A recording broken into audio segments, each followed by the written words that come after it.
Business. You may be thinking, and quite naturally so, what can she give us on business, other than a few academic statements, which are mostly assumptions on her part? She has never run a business. But neither did Jesus ever run a shoe factory, a dry goods store, a cannery, a grain elevator, or a farm. Yet he was the greatest businessman in the world. The world will never know a greater business executive than Jesus. No red tape prevented him from making delivery of the loaves and fishes, the wine at the wedding feast, and the tax money instantly. Jesus knew nothing about delay or future delivery. Jesus recognized omnipresent good at hand, and the only thing at hand. Since Jesus was always about his Father's business, what was Jesus' business? Jesus' business was to express or show forth to the world all the infinite actualities, all the conscious operations of his Father mind. Everything of which he was conscious was to him an actuality, one with his Father mind. Everything, every actuality was something for him to utilize and show forth and operate according to his will. Every activity of the divine mind is primarily a business activity and is wholly mental. Humanly speaking, every activity of the divine mind is for the purpose of supplying wants and needs of mankind.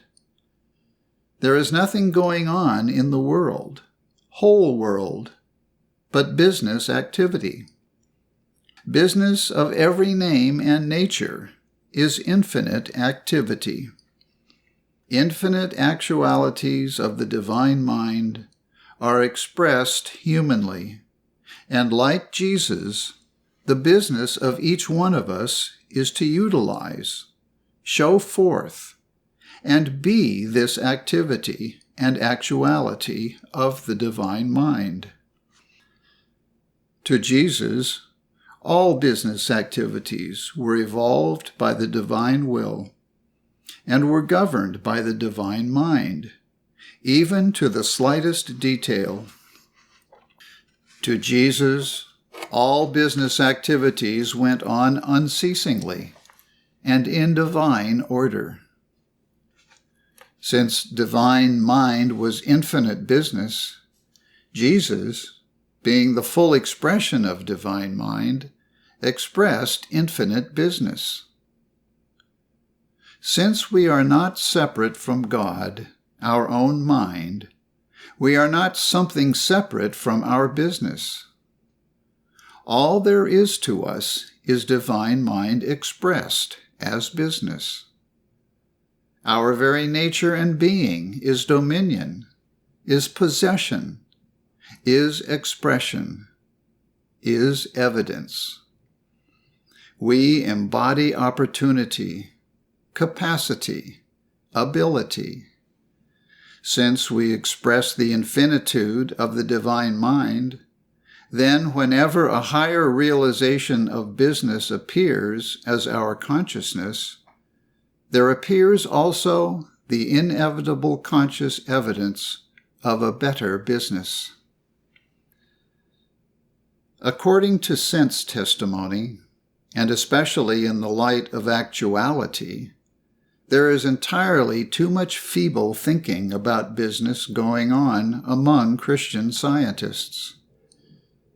We find it much easier to walk into or with the currents of mortal thought concerning our business than to overthrow within ourselves this disastrous, feeble thinking that is purely mortal mind thinking.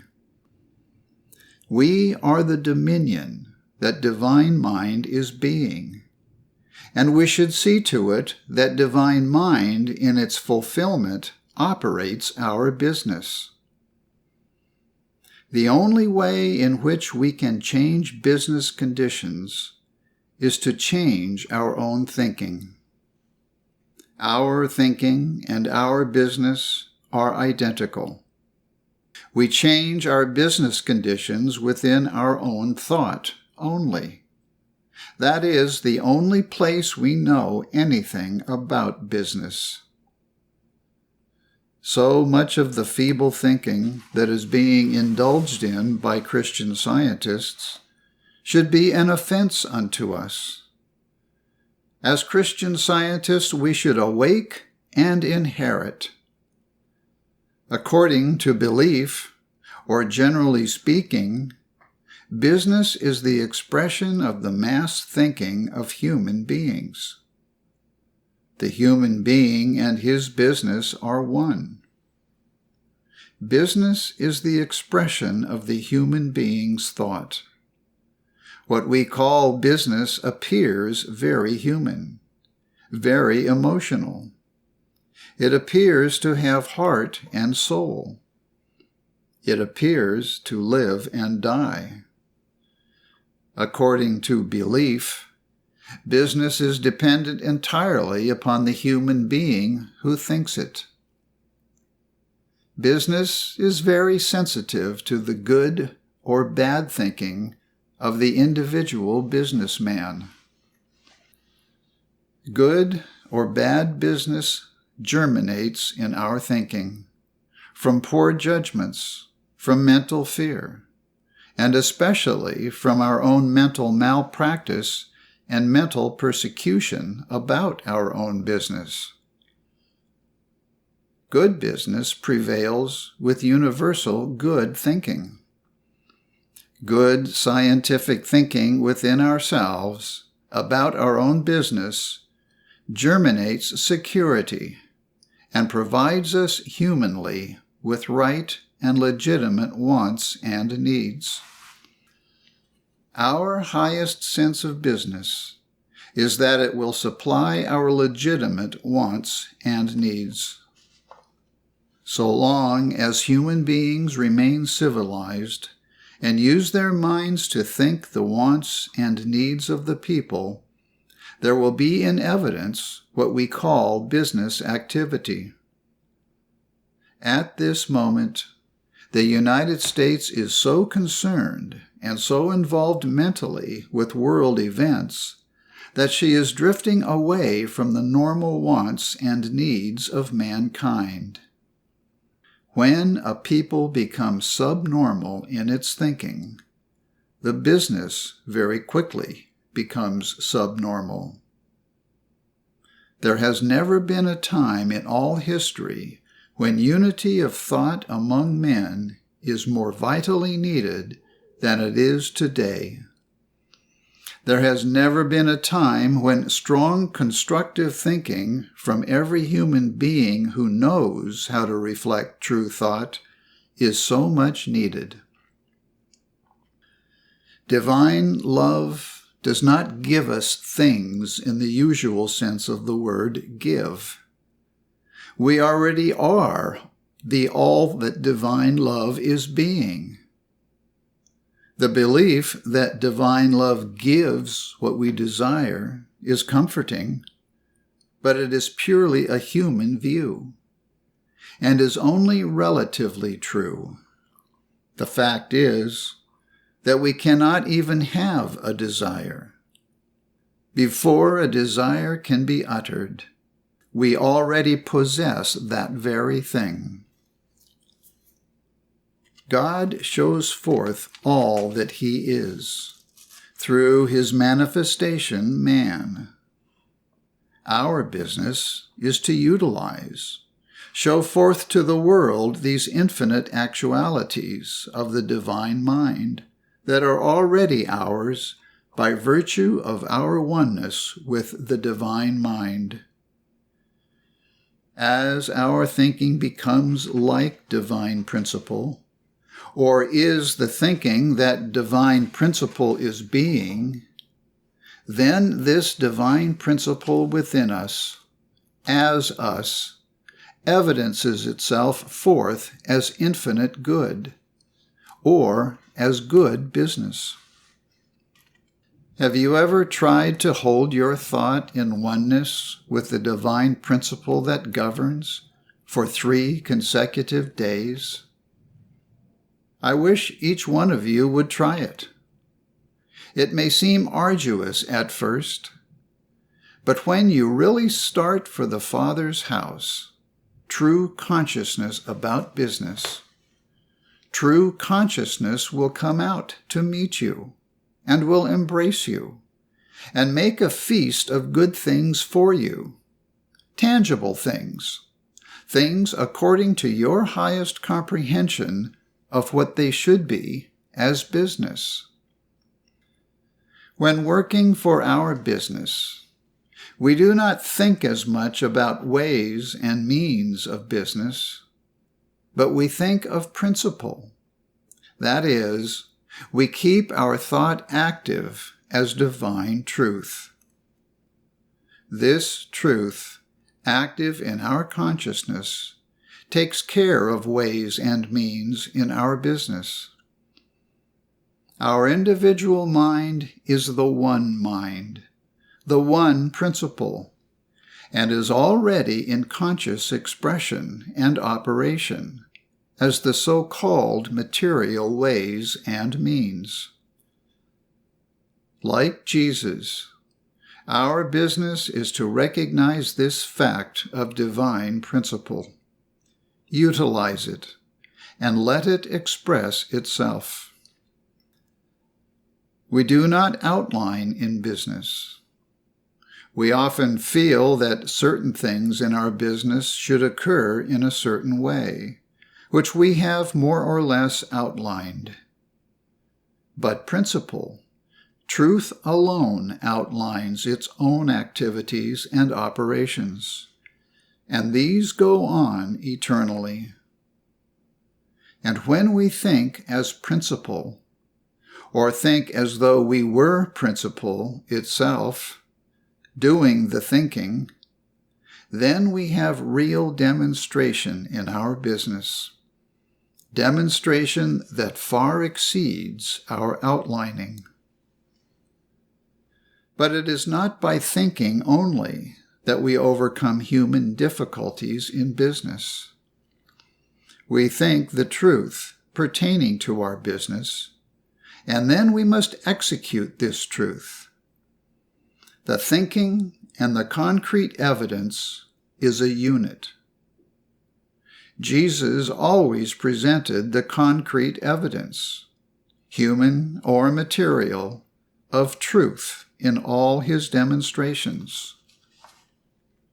We might declare principle or truth all day, but if this principle or truth is not wrought out in concrete human or material evidence, we shall not get very far in our business. It is not enough to just say a lot of statements of truth. We must declare the truth with full conviction that the truth is true, and then this truth must be wrought out in our business.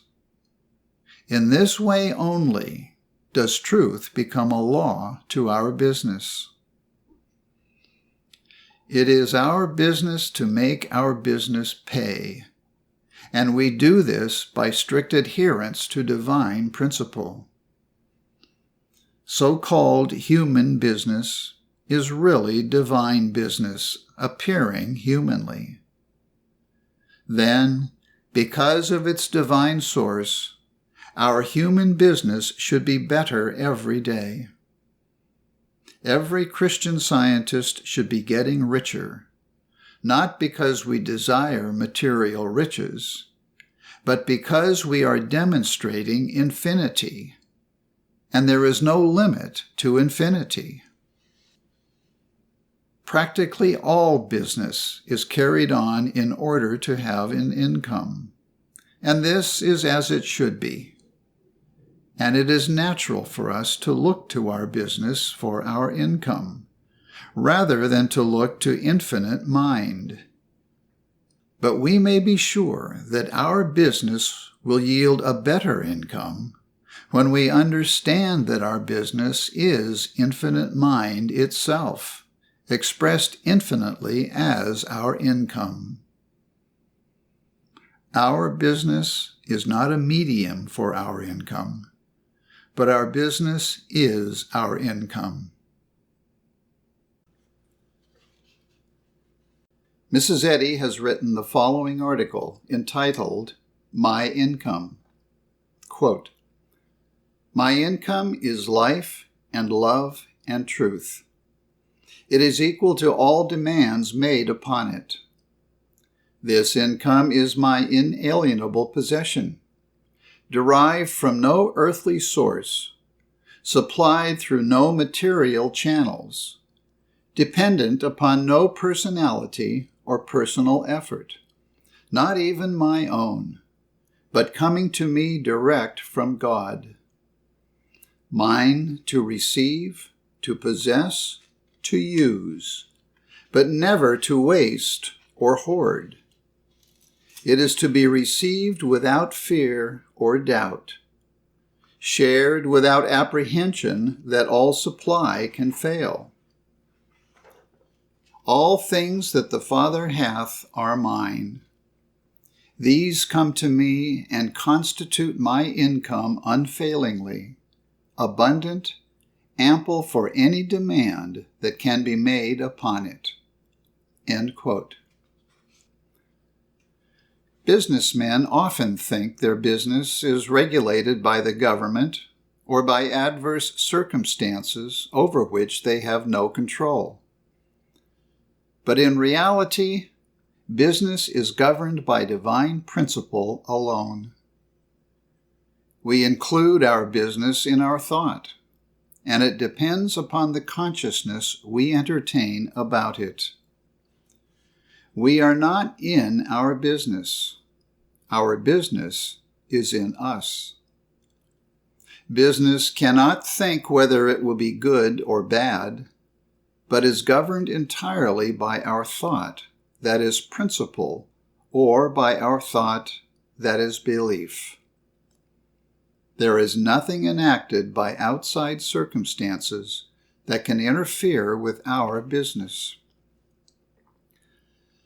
Adverse circumstances, even the extreme circumstances of death and corruption, did not interfere with Jesus' business of showing forth the concrete evidence of ever-present life and wholeness that was Lazarus. To Jesus, life was an actuality. It came from divine mind. It was governed and controlled by divine mind, and was forever expressed by the life of Lazarus.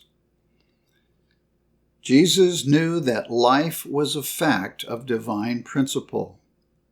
He therefore made this fact active as his consciousness, and the concrete evidence of life appeared.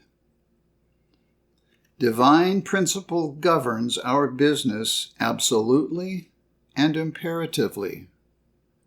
We may find it difficult to demonstrate this fact instantaneously, but we shall experience fewer difficulties when we remember that divine principle demonstrates its own facts.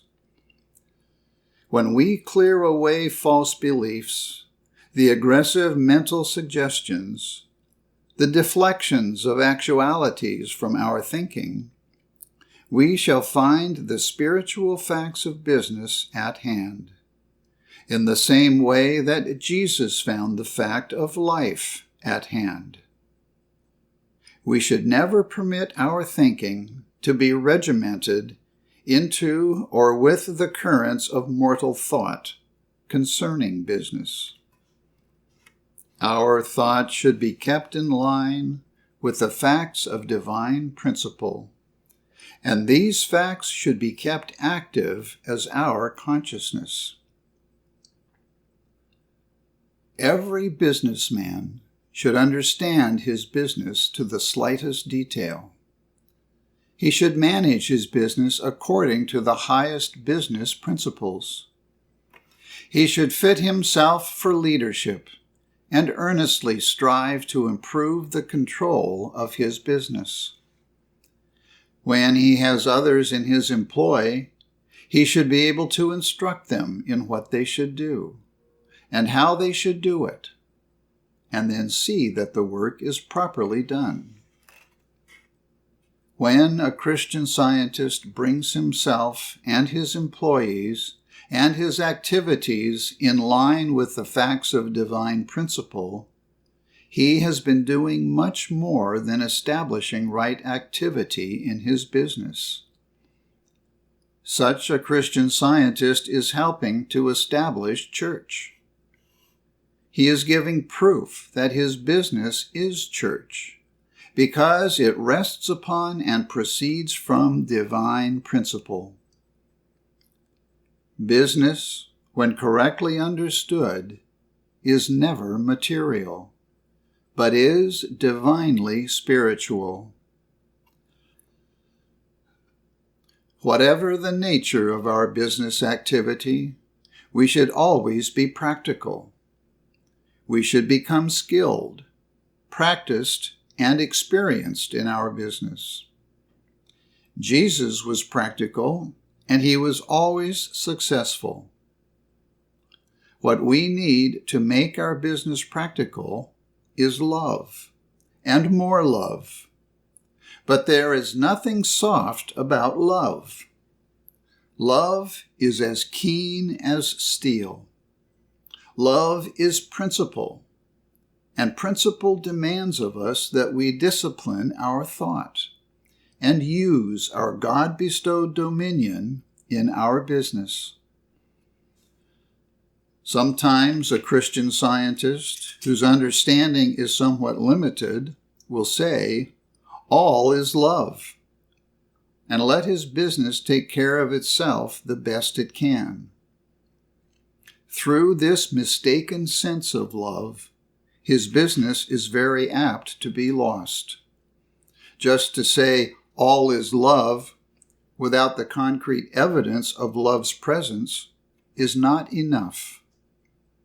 Christian Scientists should be alert, intelligent, prompt, and utilize and show forth the concrete facts of principle, love in their business.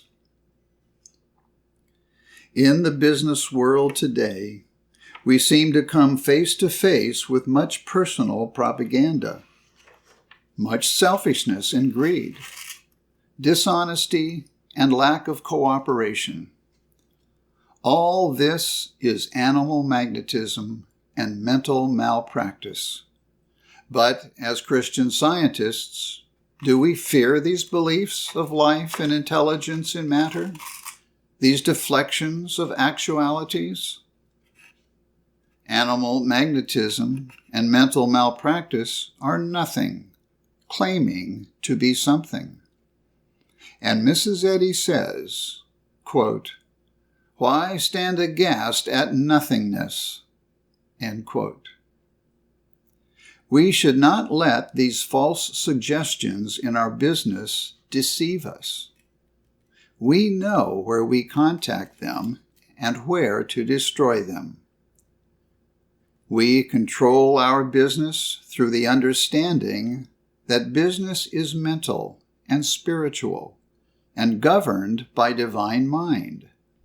Or our business controls us through our belief that it is apart from us and is material and governed by many minds.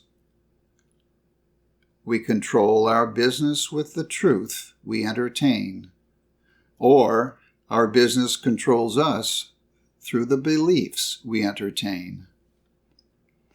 One of the first scientific principles that a Christian Scientist puts into practice in the business world is the fact that when he knows a thing humanly, there exists at hand its actuality. The Christian Scientist begins to understand, to have faith, and to demonstrate that the actuality of his business is all there is to his business humanly.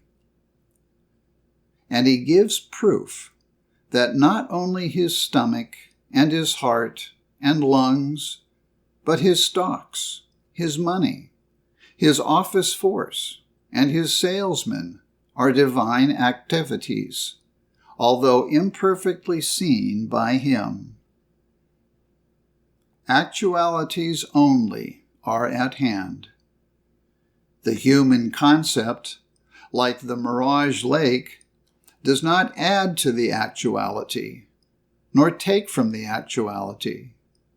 There is present only divine actuality. All there is to what we call stocks and bonds, to securities of all kinds, and to our business, is the divine actuality at hand. In their reality, these are something that divine mind is consciously being. They are established and secure, and permanent in the compound idea, man. The human concept of stocks and bonds, of securities, and of business is that they are material, that they are separate from God, and separate from our consciousness, that their value can fluctuate, or they can be lost altogether. What an untrue concept of actuality! What an untrue concept of God and his compound idea, man! It may be that we have experienced a sense of loss in our stocks or bonds or our business, but stocks or bonds or business, even in belief, have nothing to do with our sense of loss. This seeming sense of loss is formed wholly by mortal mind.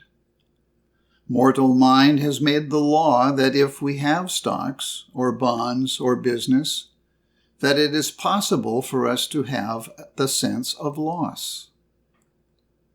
But the stocks and bonds and business had nothing to do with forming it, and man had nothing to do with forming it. The sense of loss is wholly mortal mind sense. Nobody or nothing caused it. It is mesmerism, a deflection of an actuality. We have all been on a train that was standing still when another train passed by, and we all had the sense that our train was moving. Now the sense of moving was wholly within us, but mortal mind alone is the sense of moving. We did not have the sense of movement, neither we nor the train moved. There is no more truth to our sense of loss than to our sense of movement. We handle any false sense as no sense, whether it is pain or disease or loss. We detach the pain or disease from the body. Likewise, we detach the loss from the stocks and bonds and from our business. And we understand that this false sense was not formed by our mind and was not formed at all. We meet the sense of loss when we understand that it is without cause, that it is wholly apart from ourselves, and wholly disconnected from stocks and bonds and business. We meet within ourselves the suggestion that there is a sense of loss, or ever has been a sense of loss. When we understand that a sense of loss is never our sense and is never a reality, then we shall see our stocks and bonds and our business in their actuality established and unfailing in their perfection. The only man there is, the real man, does not know a stock market with fluctuations. The real man knows actualities only. The only thing that represents God is God Himself. There are no values outside the infinity of God. Infinite good, by reflection, is possessed by each one of us. And if this infinite good appears to our consciousness as stocks and bonds or business, then they must have the actuality or quality of actuality. They cannot fluctuate or be lost because they are actualities, even though imperfectly seen by us. And they can only unfold to us as higher good. The seeming mortal mind that appears to be here and says there is something that can be lost is not here.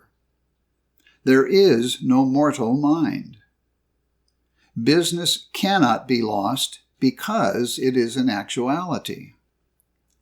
If we seem to have experienced loss in the past, we can still prove that what seemed to be lost is still intact in its perfect completeness.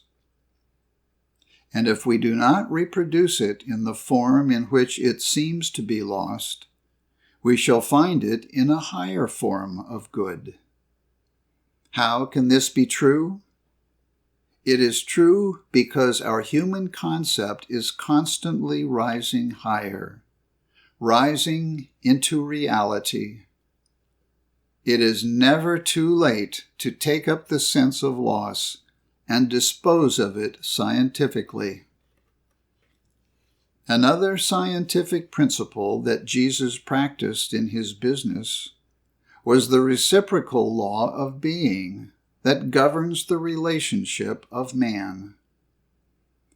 According to human sense, business involves many minds, many opinions, many degrees of education, etc.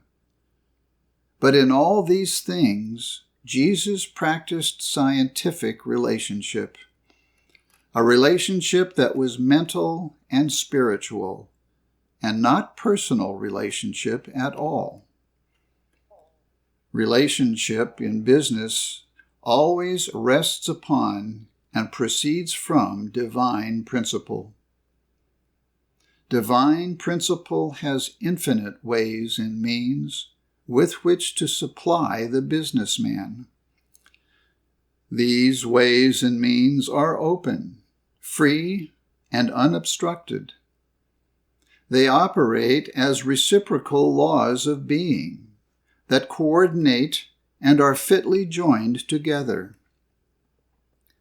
What is apparent to human thought as one person or thing supplying the need of another person or thing is the reciprocal law of being, reflecting the wholeness of itself to each individual expression of itself.